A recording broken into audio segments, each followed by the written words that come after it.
Today you're going to watch me take a trade on WHR using the same setup I've been showing you guys in my YouTube videos. Hello and welcome back. Dr. B here with Ready, Set, Grow. And on this channel, my goal is to share tips to help you on your financial and trading journey. If you're new here, like and subscribe. Check the description for the scans I'm using in this video, my Discord server link, and also how to reach me on social media. As you guys have seen in my previous videos, I run the same scans every single day when the market opens. Right now you see that WHR is the only ticker on the daily time frame meeting all criteria. My criteria are: it just fired, it has aligned histograms on the weekly, daily, 4-hour, 2-hour, and 1-hour, and it has stacked EMAs on those time frame as well. And WHR meets that criteria. So I'm going to look at some puts for WHR. I always look at the following week just to give myself a bit of time, just in case it doesn't work out for me right away.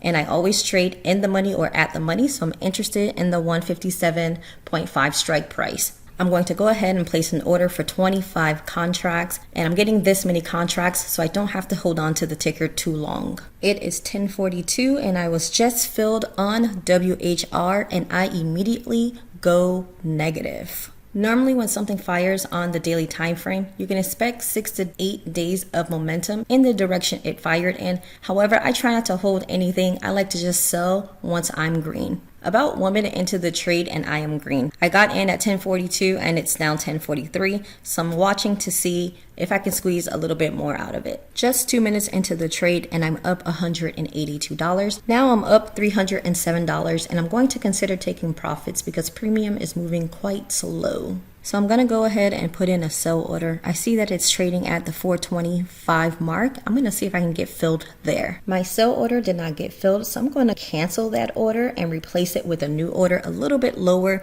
so I can try to get out of this trade because it looks like it is stalling and I don't want to get stuck in it. So my new order just filled and I am all out of this trade with $182. While I was green within 2 minutes of being in the trade, I didn't actually get out of the trade until 8 minutes. So it was actually an 8-minute trade. This is the first trade I've taken this week. I did not see an A+ setup yesterday, so I didn't trade. Tomorrow I will rinse and repeat looking for the same setup. That covers it for this trade today. Thank you for trading with me. If you like my content, make sure you give me a thumbs up and don't forget to subscribe. See you next time.